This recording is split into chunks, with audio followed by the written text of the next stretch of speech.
Hello, हाय, सफलता with Aparna में आपका स्वागत है। मैं अपर्णा शुक्ला।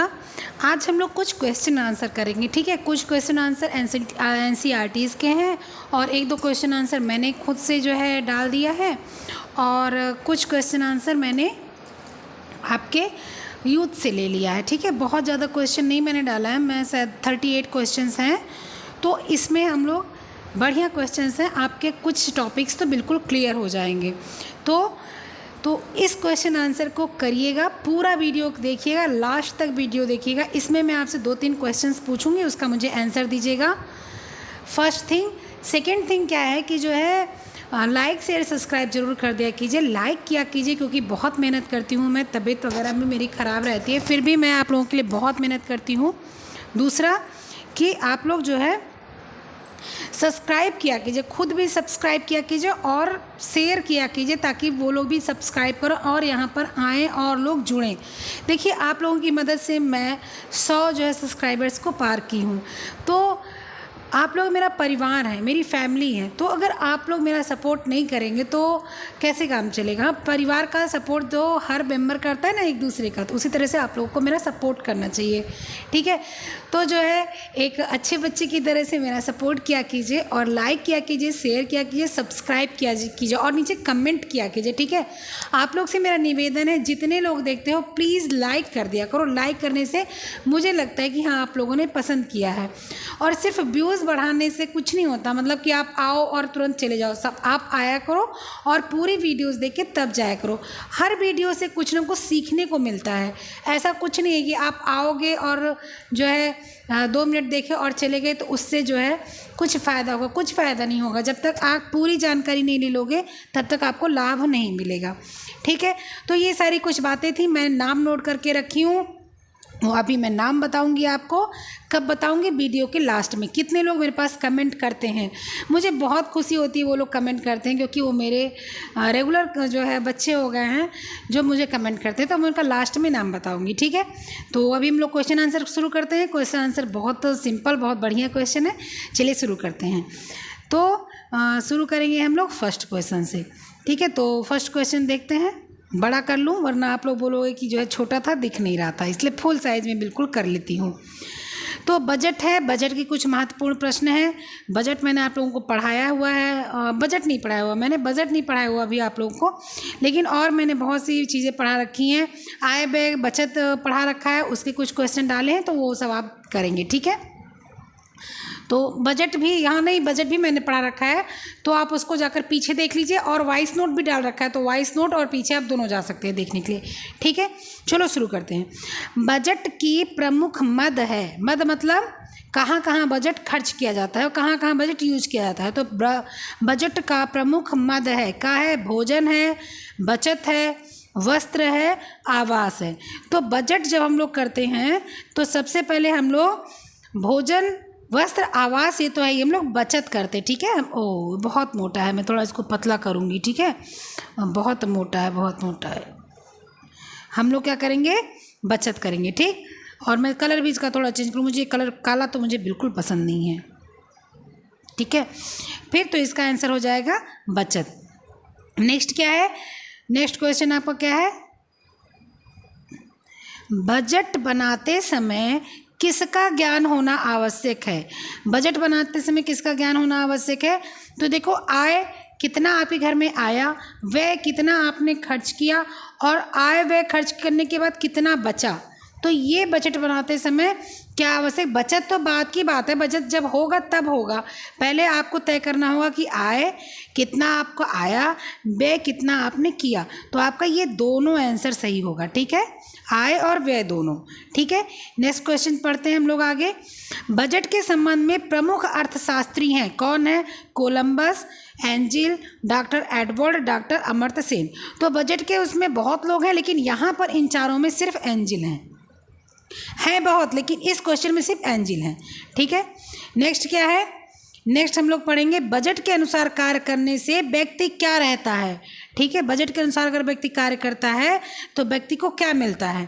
तो उसमें क्या व्यक्ति संतुष्ट होता है, असंतुष्ट होता है, स्वस्थ होता है, कोई भी नहीं। तो स्वास्थ्य से कोई मतलब नहीं है। ठीक है, यहाँ पर स्वास्थ्य से कोई मतलब नहीं है। जब बजट बना के कार्य करते हैं तो हम लोग क्या रहते हैं, संतुष्ट रहते हैं। ठीक है, असंतुष्टि का कोई वहाँ बात नहीं रहता, क्योंकि हम खुद तय कर लेते हैं कि हमें क्या चाहिए क्या नहीं चाहिए।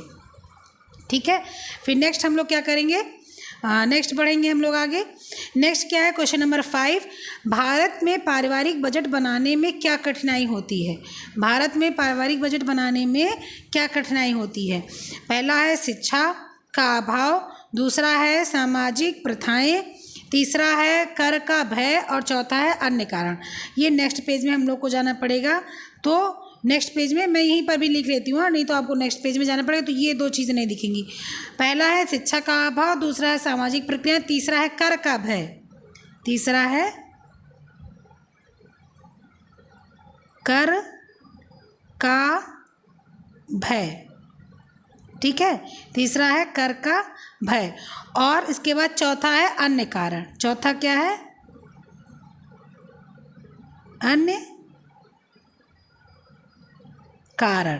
ठीक है, तो इसमें क्या होगा, भारत में पारिवारिक बजट बनाने में क्यों कठिनाई आती है, क्योंकि जो लोग शिक्षित नहीं होते हैं उनको बजट बनाने में समस्या आती है। ठीक है, सामाजिक प्रथाओं से हमारे बजट से उतना मतलब नहीं होता। भाई समाज में क्या प्रथाएं चल रही हैं, मेरे घर में अगर रुपए नहीं हैं तो हम क्या करेंगे। दुनिया में मान लीजिए समाज में आपके लहंगा चुनरी लोग हमेशा पहन रहे हैं शादी ब्याह में, और आपके पास लहंगा 4,000 खरीदने का पैसा नहीं, 5,000 खरीदने का, तो क्या आप 1,000 की साड़ी पहन के नहीं जाओगे शादी में।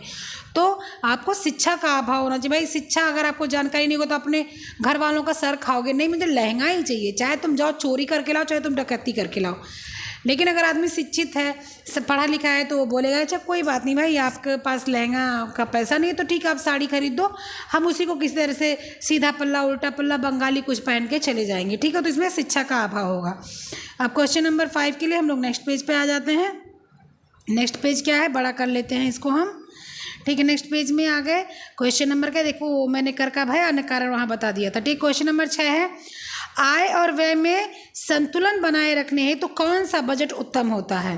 ठीक है, वार्षिक बजट, मासिक बजट, साप्ताहिक बजट, दैनिक बजट। ये मैंने देखा था वृंदा मैडम वाले ग्रुप पर, ये क्वेश्चन बहुत घूम रहा था।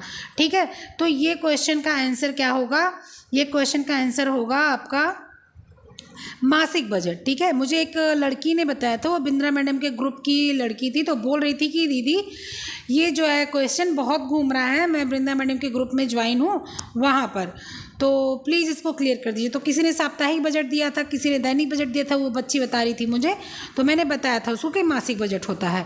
ठीक है, तो मैंने इसलिए ये क्वेश्चन डाल दिया मासिक बजट। ठीक, इसके बाद में क्या आएगा, इसके बाद में आएगा आदर्श परिवार बजट माना जाता है। आदर्श परिवार बजट किसे माना जाता है, घाटे के बजट को, संतुलित बजट को, बचत का बजट को और दैनिक बजट को।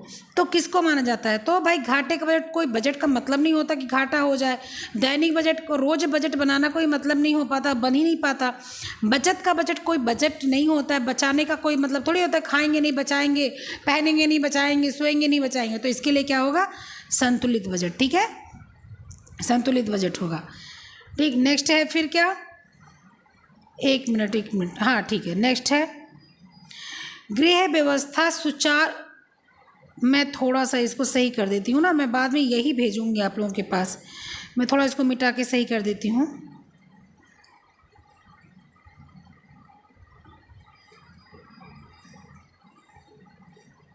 ठीक है, अब मैं इसको थोड़ा सही कर देती हूँ। पहले तो मैं इसको थोड़ा पतला करूँ। ठीक है, तो इसका क्या आंसर आएगा, इसका आएगा संतुलित बजट। ठीक है, ये आंसर। नेक्स्ट क्या आएगा, नेक्स्ट चलते हैं, गृह व्यवस्था सुचारू बनाने के लिए क्या आवश्यक है। आय का अधिक होना, साधन से संपन्न होना, आय के अनुसार बजट तैयार करना, कंजूसी करना। तो आय का अधिक होना का कोई मतलब नहीं होता, साधन से संपन्न का कोई वो नहीं होता, भाई किसी के पास साधन कम है, किसी के पास ज़्यादा है। आय के अनुसार बजट बनाना होता है। ठीक है, आय के अनुसार बजट बनाना होता है। नेक्स्ट क्वेश्चन क्या आएगा? नेक्स्ट क्वेश्चन आएगा कि कौन सा बजट मुख्य मद में नहीं आता है? कौन सा बजट मुख्य मद में नहीं आता है? भोजन आता है, शिक्षा आता है, मकान आता है, फैशन नहीं आता है। ठीक है, फैशन नहीं आता है। फिर नेक्स्ट क्वेश्चन क्या है? नेक्स्ट क्वेश्चन हम लोग देखते हैं। नेक्स्ट क्वेश्चन के लिए नेक्स्ट पेज पे ठीक है, चलो नेक्स्ट पेज पे आ गए हम लोग, इसको बड़ा कर लेते हैं। उसके बाद नेक्स्ट क्या है कि आय व्यय को संतुलित बनाए रखने के लिए किसकी आवश्यकता पड़ती है? आय व्यय को संतुलित बनाए रखने के लिए किसकी आवश्यकता पड़ती है? बचत? बिल्कुल नहीं। इसके बाद बजट, ब्याज, बैंक। तो बचत कोई मतलब नहीं होता है कि आय व्यय को संतुलित बनाएगा। ब्याज बैंक को दिया जाता है या किसी से पैसा लिया जाता है उसको ब्याज दिया जाता है। बैंक धनराशि जमा करने के लिए और खाता वगैरह खोलने के लिए काम आता है। तो जो बजट होता है ये आय व्यय को संतुलित करता है। ठीक है, नेक्स्ट क्वेश्चन क्या है? नेक्स्ट क्वेश्चन है डाक खाने की कौन सी योजना आयकर से मुक्त है? जी ठीक है, तो इसमें क्या है? डाक खाना सावधि योजना, 5 वर्षीय डाक खाना आवर्ती जमा योजना, 10 वर्षीय सावधि जमा योजना या बचत खाता। तो इसमें कौन सा होगा? ये हम लोग का आ गया है किसका? डाक खाने वाला क्वेश्चन। तो डाक खाना सावधि योजना मतलब कि जो जितने भी जो है डाक खाने के जो है सारे वो हैं क्या बोलते हैं उसको, जितना भी डाक खाने का हम लोग ने क्या पढ़ा है कि चालू खाता और डाक खाने का जो भी हम लोग ने पढ़ा था, तो उसका क्या आएगा? उसका आएगा ये 5 वर्षीय डाक खाना आवर्ती जमा योजना। ये आरडी क्या कहते हैं उसको? आरडी को हम लोग की बोलते हैं ना, आवर्ती खाता बोलते हैं। अरे हाँ, आरडी जो होती है एक बार 5 वर्ष की होती है, फिर उसके बाद उसको अगर रिमूवल कराना हो तो आप दोबारा फिर जाओगे, दोबारा घुमा के जमा कर दोगे, फिर वो दोबारा एनएससी जो होती है उसको, जैसे मान लीजिए 7 अब 5 की नहीं 7 वर्ष की होने लगी, तो 7 वर्ष की एनएससी होती है। फिर आप उसको निकालना मन करे निकालो, ना निकालने का मन करे तो आप उसको दोबारा डाल दो, तो ये आवर्ती हो गया।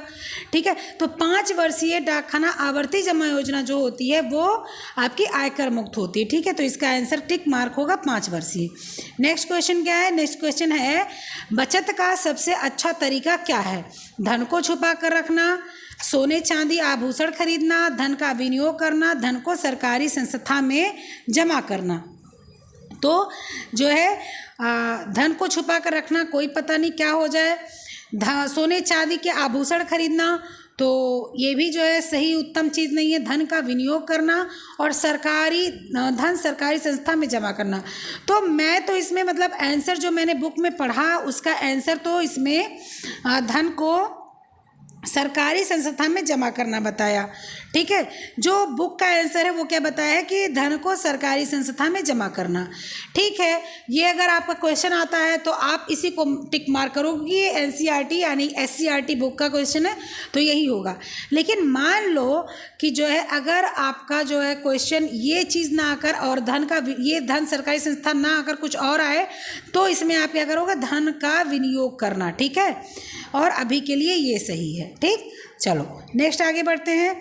बचत आर्थिक सुरक्षा साधन है बच्चों के स्कूल के लिए, पड़ोसियों के लिए, स्वयं एवं आश्रितों के लिए, मेहमानों के लिए। ठीक है, बच्चों के स्कूल के लिए, पड़ोसियों के लिए, स्वयं और आश्रितों के लिए, मेहमानों के लिए।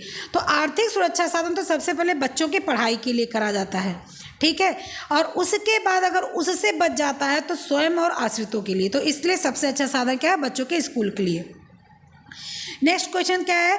संचयी जमा खाता किसके लिए है? मित्रों के लिए है, नौकरी पेशा लोगों के लिए है, स्कूल के बच्चों के लिए है या श्रमिक वर्ग के लिए है? ठीक है, तो इसमें एक चीज़ है, नेक्स्ट पेज में जाना पड़ेगा तो मैं यहीं पर लिख दे रही हूँ श्रमिक वर्ग। ठीक है, तो इसमें किसके किसके लिए है? तो संचयी जमा खाता किसके लिए है? स्कूली बच्चों के लिए है। संचयी जमा खाता who can open calculative deposit account. ठीक है, तो इसके लिए क्या होगा? स्कूली बच्चों के लिए संचयी जमा खाता स्कूली बच्चों के लिए होगा। ठीक, अच्छा संचयी ये एक चीज़ मैं बता दूं कि स्कूली बच्चों के लिए क्यों है। ठीक है, इसको मैं एक लगा दे रही हूँ, उसके बाद मैं इसको बता रही हूँ, ध्यान से सुनिएगा। स्कूली बच्चों के लिए इसलिए है क्योंकि यह संचयी जमा खाता 5 रुपये से 100 रुपये तक का जमा योजना हो सकता है। तो नौकरी पेशा लोग इतना कम जमा नहीं कर सकते हैं, ठीक है। मित्रों के लिए कोई मतलब नहीं, मित्र चाहे 10 रुपये जमा करे, 100 रुपये जमा करे, कितना रुपये जमा करे पता नहीं, कुछ मतलब नहीं। श्रमिक वर्ग को लोगों के लिए 5 रुपये, श्रमिक वर्ग 5 रुपये 100 रुपये जमा नहीं करते। 100 रुपये मान लो जमा भी करते, 5 रुपये नहीं जमा करते। स्कूली बच्चे जो हैं वो पॉकेट मनी पाते हैं, तो वो 5 रुपये, 10 रुपये, 20 रुपये, 15 रुपये, 17 रुपये, 18 रुपये जो उनके पास रहता है वो जमा कर सकते हैं। इसलिए स्कूली बच्चों के लिए है, ठीक है। इसलिए कंफ्यूज नहीं होइएगा, ठीक। अब नेक्स्ट आ जाते हैं हम लोग। नेक्स्ट क्या है? नेक्स्ट क्या है, एक मिनट। नेक्स्ट है मकान का किराया क्या कहलाता है? मकान का किराया क्या कहलाता है? अपरिवर्तनीय आय, अस्थायी आय, परिवर्तनीय आय और चालू आय। मकान का किराया क्या कहलाता है कि एक मिनट यहाँ पर जो अस्थायी है उसको आप काटोगे और अस्थायी करोगे, ठीक है। आप उसको क्या करोगे? काटोगे और अस्थायी करोगे। मकान का किराए को काटोगे और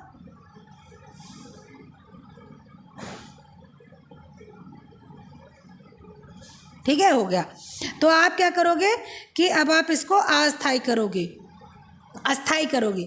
मकान का किराया क्या कहलाता है? अपरिवर्तनीय, परिवर्तनीय, चालू है। तो देख लो, परिवर्तनीय बदल सकता है, अपरिवर्तनीय का कोई मतलब नहीं है। अपरिवर्तन कैसे हो सकता है भाई? जब जो है जो चीज़ बदली जा सकती है वो अपरिवर्तनीय कैसे हो सकती है? परिवर्तनीय हो ही सकती है। मकान का किराया क्या कहता है? बदलता रहता है, तो वो अलग सी बात हो गई, ठीक है।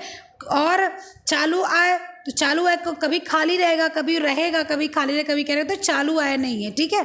इसके बाद ये अस्थाई आय है कि मकान किसी को किराए पे चढ़ा हुआ है, तो 5,000 रुपये में आप किराए पे चढ़ाए हुए, तो 5,000 रुपये हर महीना मिलेगा, तो इसका अस्थाई आय हो जाएगा, ठीक है। नेक्स्ट क्वेश्चन क्या है? नेक्स्ट क्वेश्चन है बचत सुरक्षित रखने का प्रमुख साधन है। बॉक्स में, बैंक में जमा करना, पड़ोसियों के घर रखना, इनमें से कोई नहीं। तो सबसे आसान ये एकदम छोटे बच्चों वाला क्वेश्चन है, बैंक में जमा करना, ठीक है। पड़ोसियों को नहीं देना, बैंक में जमा करना है भाई। पड़ोसियों को देंगे तो फिर कहा जाता है ना कि कुछ धन ऐसे होते हैं कि जो कभी वापस नहीं मिलते हैं, ठीक है। नेक्स्ट क्वेश्चन क्या आएगा? नेक्स्ट क्वेश्चन आएगा कौन सी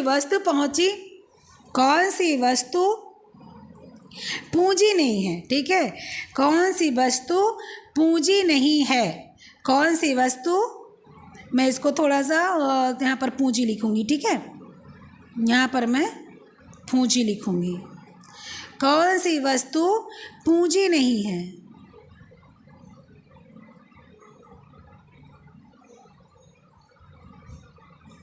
ठीक है। 10 का नोट, फैक्ट्री भवन, टैक्सी, औजार, ठीक है। कौन सी वस्तु? 10 का रुपए का नोट या फैक्ट्री या औजार या टैक्सी। तो पूंजी कौन सी नहीं, कह रहा है पूंजी कौन सी वस्तु नहीं है। तो पहले इसको समझ लो, बहुत समझने वाला वो है कि 10 का नोट जो है वो पूंजी है, सबको पता है। फैक्ट्री भवन पूंजी है क्योंकि फैक्ट्री लगी है तो उसमें काम होगा, तो पूंजी वाला चीज़ है। औजार पूंजी है, जैसे बंदूक हो गया वो औजार है आपका, तलवार हो गया वो औजार आपका, ये पूंजी है। ये चीज़ें बाजार में बिकती हैं, ठीक है। वो तस्करी की बात नहीं है। आपके सेना में औजार बिकते हैं, ठीक है। आपका चाहे वो जल हो, चाहे थल हो, चाहे वायु हो, तीनों सेनाएं जो हैं उसमें औजार बिकते हैं। लेकिन टैक्सी जो है, टैक्सी पूंजी नहीं है, आप इसको रख के कमा नहीं सकते हो, ठीक है। आप इसको, पूंजी का मतलब ये होता है जो आप रख कर और उससे बाद में उपयोग कर सकते हो। अगर आप टैक्सी को रख दोगे और उसके बाद उसका उपयोग करने के लिए जाओगे 2-4 साल बाद, तो उसमें मुर्चा लग जाएगा, टायर फायर खराब हो जाएगा, वो पूंजी नहीं है, ठीक है। तो इसमें क्या होगा? आपका आंसर टैक्सी होगा। नेक्स्ट क्वेश्चन हम लोग क्या डालते हैं?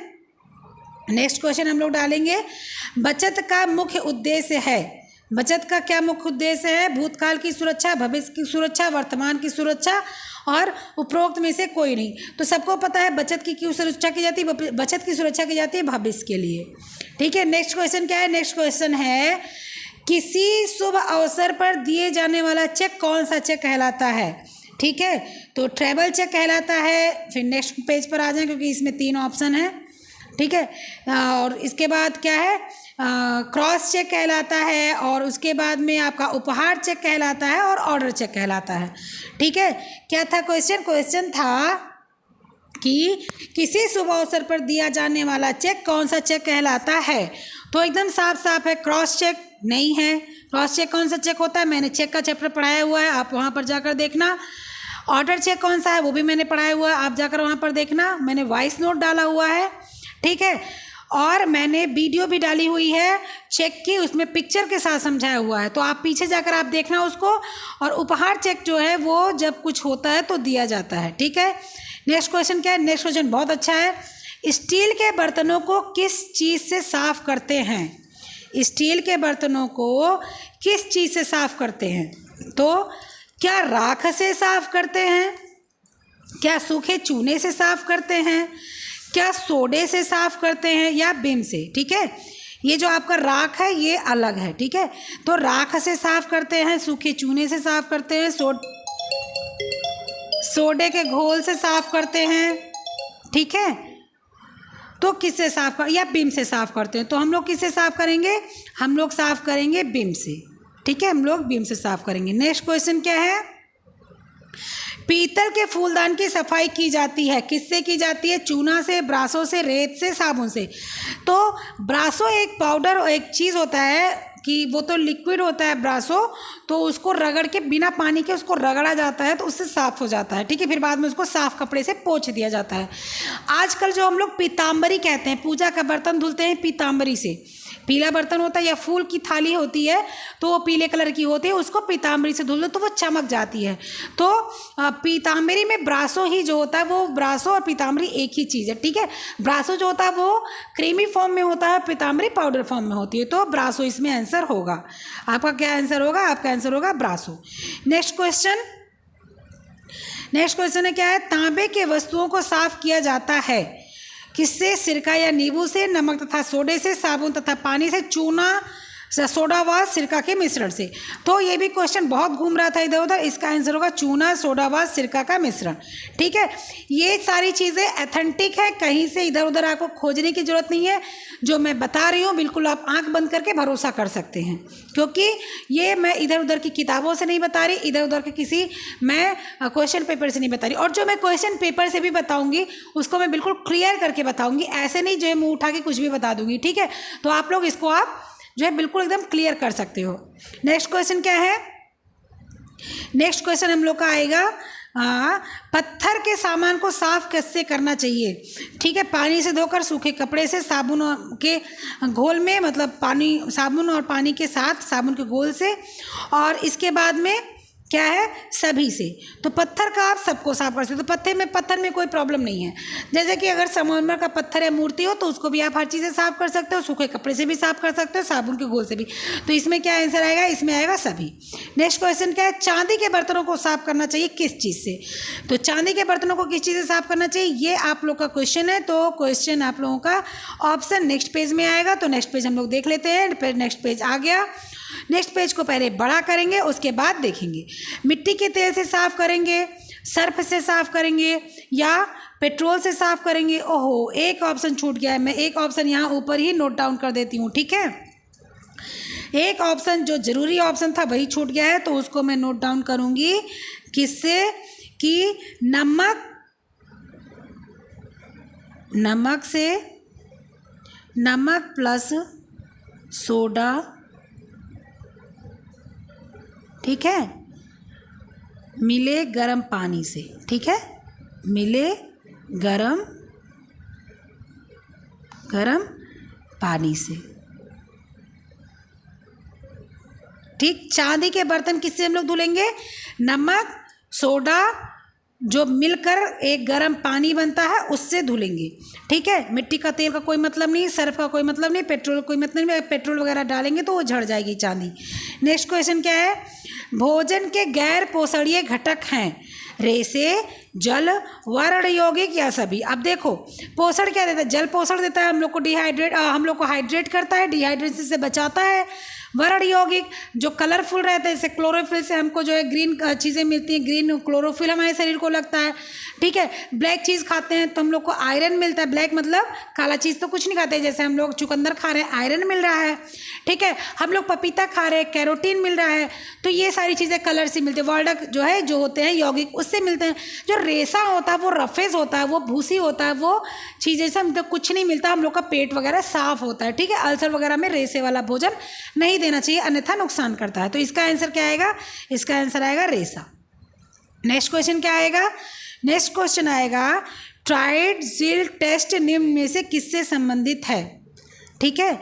ट्राइडज़िल टेस्ट निम्न में से किससे संबंधित है, ये आपका क्वेश्चन आ गया, ये यूथ का क्वेश्चन आ गया। और यूथ के क्वेश्चन में हम लोग देखते हैं कि ट्राइडज़िल टेस्ट निम्न में से किससे संबंधित है। भोजन का ज्ञानेंद्रिय मूल्यांकन, भोजन का प्रोटीन का अनुमान, भोजन के वसा का मूल्यांकन, तो उपरोक्त में से सभी। तो क्या करेंगे इसको हम लोग कि भोजन का ज्ञानेंद्रिय मूल्यांकन जो है ये इसका उत्तर सही होगा। क्यों, क्योंकि जो ट्राइजिल होता है ये एक टेस्ट होता है, ये भोजन जो होता है वो किस ज्ञानेंद्रिय को, किस चीज़ को जो है प्रभावित करता है वो इससे होता है, ठीक है। अब देखो आप इसको किस तरह समझ सकते हो, ट्राइडज़िल, तो ट्राई कहाँ गया था, ज्ञानेंद्रियों के लिए जीभ पर रखेंगे आप। जैसे आपको नमक टेस्ट करना हो तो ट्राई करते हो ना, नमक कैसा है, मीठा कैसा है, कड़वा तो खैर देर में पता चलता है, लेकिन फिर भी पता करते हैं हम लोग, ट्राई करते हैं, टेस्ट करते हैं, ठीक। तो ये आप इस हिसाब से इसको समझ सकते हो। नेक्स्ट क्वेश्चन क्या है, भोजन शरीर में निम्न से कौन सा कार्य करता है, शारीरिक कार्य, सामाजिक कार्य, मनोवैज्ञानिक कार्य, उपरोक्त सभी। तो भोजन सारे कार्य करता है, ये सबको पता है, ठीक है। इसमें तो कुछ सोचने वाली बात नहीं है। नेक्स्ट क्वेश्चन पे आ जाते हैं। नेक्स्ट क्वेश्चन कौन सा है, किसी उत्पाद पर MRP से क्या अभिप्राय है। ये भी सबको पता है कि अधिकतम फुटकर मूल्य, MRP का क्या मतलब होता है, मैक्सिमम रिटेल प्राइस, मतलब अधिकतम, इससे ज़्यादा नहीं जा सकते हैं, ठीक है। तो अधिकतम फुटकर मूल्य। नेक्स्ट क्वेश्चन क्या है, नेक्स्ट क्वेश्चन क्या है, कौन सी विधि व्यक्ति के पोषण स्तर का आकलन नहीं करती है। नहीं वाला जब भी क्वेश्चन आए तो हमेशा से जो है पहले टिक मार्क करेंगे नहीं वाले पर, उसके बाद हम लोग जो है आगे बढ़ेंगे। एग्जाम में कभी भी नहीं आता है तो सबसे पहले क्या करें, नहीं जहाँ लिखा होता वहाँ पहले ऐसे अंडरलाइन कर दो या गोला कर दो, फिर आगे पढ़ो, ठीक है। तो कौन सा ऐसी विधि होती है, तो आपकी 24 घंटा बाद विधि, भाई कोई भी आप खाना खाओगे, ठीक है, तो पोषण का आपका आकलन तभी होगा कि आपको वो पच गया, हजम हो गया, आपके जो है आपको शरीर को जो समस्या थी वो कम हो गई, या आपको थोड़ी ताकत मिल गई, तो 24 घंटे बाद भी हो सकती है। लंबाई बढ़ रही तो भी कहा जा सकता है जो बच्चा खा रहा है वो उसकी लंबाई में लग रहा है, यानी वो अच्छा है। जैव रासायनिक विधि जो है, कुछ रासायनिक विधि द्वारा भी पोषण का पता लगाया जा सकता है, ठीक है। फिर रचना विधि के द्वारा भी पोषण का आकलन लगाया जा सकता है, ठीक है। तो इसमें क्या होगा, इसमें चारों होगा। तो जब ये आयोग के सामने आया तो ये क्वेश्चन गलत था, तो इसीलिए किसी ने भी जो चारों आंसर लगाए थे उसका सब सही था। तो ये जो चारों क्वेश्चन है ना, चारों सही हैं, ठीक है, ये चारों सही हैं। तो नेक्स्ट क्वेश्चन क्या आ गया, अब नेक्स्ट क्वेश्चन हम लोग आ जाते हैं, 5 खाद्य समूह पद्धति क्या है। तो इसमें मुझे थोड़ा सा डाउट है, तो इसलिए मैं इसको थोड़ा समझाना चाहती हूँ कि 5 खाद्य समूह में खाद्यान्न अनाज एवं उत्पाद, दालें, फलियाँ, दूध एवं दूध उत्पाद, फल एवं सब्जियाँ, वसा और चीनी, ये तो आते ही हैं, ठीक है। ये वाला जो आपका ऑप्शन है ये खाद्यान्न अनाज एवं उत्पाद, दालें, फिर फलियां, दूध एवं दूध उत्पाद, फल एवं सब्जियां, वसा, चीनी, ये तो सही है। 1 2 3 4 5, ठीक, ये सही है। इसमें खाद्यान्न, दालें, इसमें क्या है, खाद्यान्न, दालें, सब्जियां, फल और दूध, ये भी सही है, ठीक है। NCERTs में यही चीज़ दिया हुआ है, ठीक, और आपका आयोग माना ये चीज़ है, ठीक है। तो आपका आयोग माना ये चीज़ है। तो इसलिए आपको जो है आयोग के थ्रू आपको इस पर जाना पड़ेगा, एनसीईआरटी के थ्रू आपको इस पर जाना पड़ेगा। तो ये आपकी बुद्धि पर डिपेंड करता है। नेक्स्ट क्वेश्चन आओ देख लेते हैं हम लोग। नेक्स्ट क्वेश्चन क्या है? अघुलनशील और संश्लिष्ट आहार का घुलनशील और सरल आहार में रूपांतरण क्या कहलाता है? ठीक है, क्या क्वेश्चन है कि अघुलनशील और संश्लिष्ट आहार का घुलनशील सरल आहार रूपांतरण क्या कहलाता है? ठीक है, कहने मतलब जो आहार घुलता नहीं है, जो आहार संश्लिष्ट मतलब अवशोषण नहीं होता या हो जाता है, वह आहार सरल आहार में कैसे रूपांतरण कहलाता है?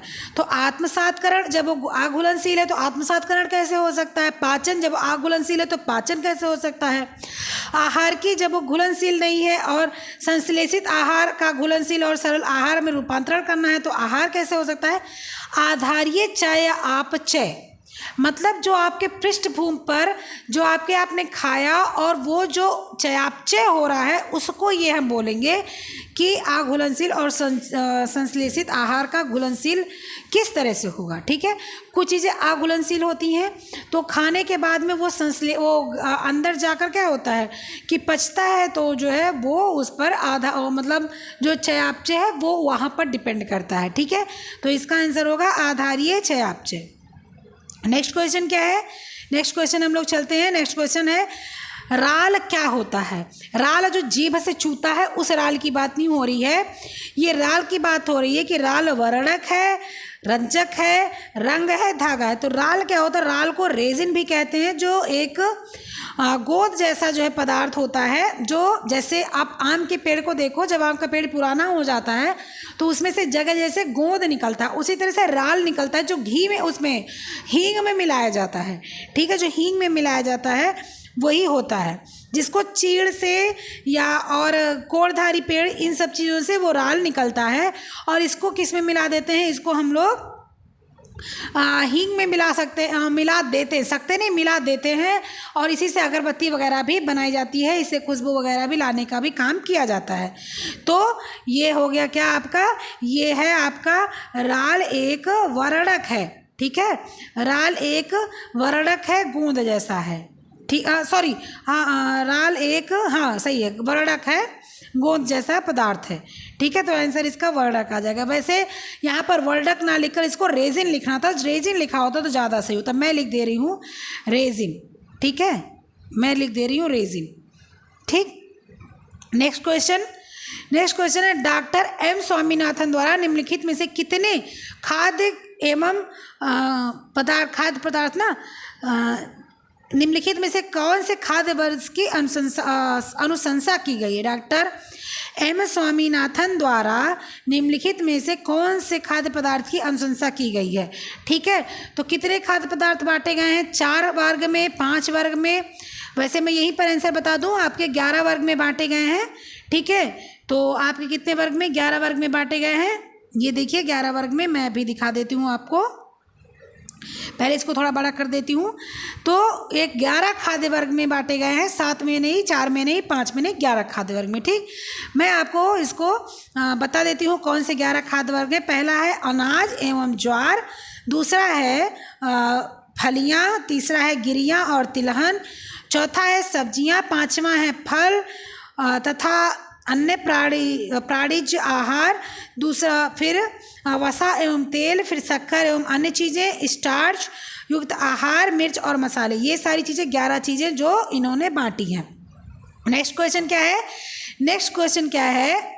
अच्छा, इसको मैं टिक मार कर दूं। नेक्स्ट क्वेश्चन क्या है कि पोषणिक स्थिति का वर्गीकरण किया जाता है इस रूप में: अच्छा और बुरा, कुपोषित, अपोषित, अपर्याप्त, पर्याप्त, अनुकूलतम और अल्पतम। तो इसका तो क्या हो जाएगा आपका? इसका तो हो जाएगा आंसर अच्छी बुरी का कोई मतलब नहीं होता। कुपोषित, अपोषित जो है होते हैं, लेकिन इसके अलावा भी होते हैं। ठीक है, अपर्याप्त और पर्याप्त भी होता है, लेकिन जो वर्गीकरण किया हुआ है वो 3 भाग में किया हुआ है। आपका किया हुआ है किसमें? एक बढ़िया पोषण में, एक थोड़ा सा कम पोषण में और एक थोड़ा है अपर्याप्त पोषण में। तो जो बढ़िया पोषण है उसको उत्तम पोषण कहते हैं। तो पहला आपका आएगा उत्तम पोषण, उत्तम पोषण। फिर आएगा अनुकूलतम पोषण, अनुकूलतम मतलब आपके शरीर के अनुसार, और इसके बाद आएगा अल्पतम, जो आपको चाहिए उतना मिल नहीं रहा है, ठीक है। तो इसका आंसर यही सही होगा। इसमें 3 चीज़ें हैं इसलिए मैंने बता दी। फिर आपका क्या आएगा, किण्वन से क्या बढ़ता है, तो पाचन क्रिया बढ़ती है। सबको पता है जब फर्मेंट हो जाता है तो पाचनशीलता वो आसान हो जाता है, तो इसका आंसर पाचनशीलता हो जाएगा, ठीक है। फिर आगे बढ़ते हैं हम लोग। आगे क्या है, सूची 1 में दिए गए खाद्य पदार्थ सूची 2 में समृद्धिक पोषक तत्वों का मेल बनाइए, ठीक है। तो पपीता क्या होता है, संतरे में क्या होता है, खजूर में क्या होता है, रागी में क्या होता है, तो मैं आपको बता देती हूँ, बाद में आंसर टिक मार्क कर दूंगी। आपको पपीता से क्या मिलता है, विटामिन ए मिलता है, ठीक है। पपीता आपको क्या मिलता है, विटामिन ए मिलता है। फिर आपको संतरे से क्या मिलता है, विटामिन सी मिलता है, ठीक है। खजूर से क्या मिलता है, आपको आयरन मिलता है, ठीक है। और रागी से क्या मिलता है, कैल्शियम मिलता है, ठीक। तो आपका क्या हो गया, 3 4 2 1। तो इसको हम लोग यहाँ पर देख लेते हैं, कहाँ पर है, 3 है, 4 है, 2 है, 1 है। तो है कोई यहाँ पर, मुझे लग रहा है कि यहाँ पर ऑप्शन, एक मिनट गलत है ना। पपीता कहाँ जाएगा, 1 पे जाएगा, ठीक। तो पपीता जाएगा 1 2 4 3, हाँ। पपीता आ गया कहाँ पर, ए पर। पपीता विटामिन ए, संतरा पहला आ जाएगा चौथे पर, ठीक। पपीता आ जाएगा चौथे पर। तो चौथा हो गया, सही है चौथा, और चौथा हो गया ये चौथा। फिर उसके 1 मिनट, हाँ, चौथा हो गया, तीसरा हो गया, पहला हो गया, दूसरा हो गया, ठीक। ये आंसर आपका सही हो गया। नेक्स्ट क्वेश्चन, हाँ नेक्स्ट क्वेश्चन नहीं है, 38 नहीं 36 क्वेश्चन थे। तो 36 क्वेश्चन में आपको कोई भी समस्या होगी तो आप बताइएगा। अब मैं कुछ क्वेश्चन आपसे पूछने वाली हूँ जो मेरे अपने बनाए हुए क्वेश्चन है, जो कहीं बाहर के नहीं है, ठीक है। मतलब कि जो किसी बुक किसी मैं ये यूथ से नहीं ली हूँ, ये मैं एनसीईआरटी बुक की क्वेश्चन है। आप ये बताओगे कि चमड़े को के सामान को किस चीज़ से आप साफ़ करोगे। मैंने पढ़ाया हुआ है, बहुत अच्छे से पढ़ाया हुआ है। तो चमड़े के सामान को आप किस चीज़ से साफ़ करोगे, ये मैंने वॉइस नोट में शायद पढ़ाया था, मुझे जहाँ तक याद है। तो चमड़े के सामान को किसी से साफ़ करते हैं, आपको एक ये बताओगे। दूसरी आप बताओगे कि गलीचों की सफाई किस चीज़ से की जाती है। पहला कि चमड़े के सामान को किस चीज़ से साफ़ करेंगे, और दूसरा गलीचों की सफाई किस चीज़ से होती है। तो ये हमारे क्वेश्चन कितने थे, ये हमारे क्वेश्चन थे पूरे, कितने थे क्वेश्चन हमारे, थे पूरे 36 क्वेश्चन थे। 36 क्वेश्चन में कहीं से कोई समस्या नहीं है, मैंने सारे क्वेश्चन बहुत अच्छे से करा दिए हैं। फिर भी कोई समस्या होती है तो आप टेलीग्राम ग्रुप पे चले जाना, टेलीग्राम आप कमेंट में लिख देना, अगर कोई समस्या होगी मैं वहाँ देख लूँगी। अगर वहाँ से जो है आपको लगता हो कि मैं ना देख पाऊँ या ना देखूँ, तो आप टेलीग्राम पे चले जाना, वहाँ पर लिख देना। टेलीग्राम का आपको सबको पता है क्या है, मैं बार बार बताती हूँ, अपर्णा सिस्टर TGT PGT, ठीक है। ये आप चले जाना यहाँ पर, वहाँ पर आप क्वेश्चन देख लेना, जो आपको क्वेरी होगी वहाँ पर आप लोग डाल देना, मैं उसको सही कर दूंगी, आपको बता दूंगी। उसके बावजूद अगर आपको मेरे व्हाट्सएप ग्रुप से जुड़ना है, जहाँ पर मैं एनसीईआरटीज़ के और वॉइस नोट वगैरह भी डालती हूँ, इसके बाद में मैं वहाँ पर कुछ फ़ोटोज़ वगैरह डालती रहती हूँ, जो मुझे अच्छा लगता है, जो मुझे लगता है कि आप लोग को बताना अनिवार्य है, वो भी मैं वहाँ पर डालती रहती हूँ। तो उसके लिए आप मेरे व्हाट्सएप ग्रुप से जुड़ सकते हैं। मेरा व्हाट्सएप ग्रुप नंबर भी आपको टेलीग्राम ग्रुप पर मिल जाएगा। इसके बाद में आप लोग जो है लाइक कर दीजिएगा ज़रूर से, क्योंकि मैं बहुत मेहनत कर रही हूँ आप लोगों के लिए, और शेयर ज़रूर किया कीजिए। कम से कम एक व्यक्ति, कम से कम 2 लोगों से 3 लोगों को शेयर किया करो, और सब्सक्राइब सबसे करवाओ, अपने आसपास के सारे लोगों से करवाओ। और इसके बाद जो है आपको और कोई समस्या हो तो मैंने आपको एक जगह बता दी, आपको जो है वहाँ पर जाकर आपको ये सब चीज़ें करनी है। तब तक के लिए आप लोग खुश रहिए, मस्त रहिए। हाँ, आप लोगों के मुझे नाम बताने हैं तो वो मैं नाम आप लोगों को बताऊंगी, ठीक है। तो वो नाम कुछ इस प्रकार हैं। तो नाम है नम्रता जी, जो कि हमेशा आंसर करती हैं, मुझे बहुत अच्छा लगता है, वो कमेंट भी करती हैं। और अन्या जी हैं, वो भी करती हैं। पूजा यादव जी भी करती हैं, विनीता जी भी करती हैं, जया सिंह करती हैं, सारिका जी करती हैं, रीना यादव जी करती हैं, पूनम सिंह करती हैं, और बाबू जी भी करती हैं, ठीक है। इसके बाद जो है मिसेस संगीता जी भी करती हैं, और निर्देश जी फर्स्ट टाइम किए हैं, बहुत अच्छा लगा। फिर अभी यादव जी करती हैं, इसके बाद जो है ठाकुर शिखा जी की हैं, पहली बार की हैं ये, इनको भी बहुत अच्छा लगा मुझे देख कर। फिर निधि जी भी की हैं और अनीता तिवारी जी भी की हैं। तो इतने लोगों ने मेरे पास मैसेज किया था, क्वेश्चंस के आंसर दिए हैं, और मैं ये नाम एक बार बता रही हूँ, लेकिन ये लोग हर वीडियो में ये लोग मेरे क्वेश्चन का आंसर देते हैं। और ये लोग ऐसे लोग हैं जो एक एक चीज़ का आंसर देते हैं। अगर मैंने कोई क्वेश्चन बीच में भी वीडियो के पूछा है तो इन लोगों ने मुझे आंसर दिया है, ठीक है। तो ये मत सोचिएगा कि ये लोग सीधे लास्ट में जाके क्वेश्चन देखते हैं, नहीं, ऐसा नहीं है। ये लोग बीच में भी मेरे क्वेश्चंस देखते हैं और आंसर करते हैं। इसमें 2-3 लोग नए ज़रूर हैं, बहुत अच्छा लगा उन नए लोगों को देख, लेकिन ये जितने लोगों को मैंने कहा है फिर से किए, ये लोग एक बार नहीं किए। मैंने एक बार सिर्फ नाम नोट किया है, क्योंकि अब इन लोगों को बार बार तो नहीं बोल सकते। तो अगर बार बार बोलना हो तो मैं बोल दूँ नम्रता जी ×4, अन्या जी ×4, पूजा यादव ×5, ठीक है, विनीता कुमार ×6। तो इस तरह मैं कर सकती हूँ।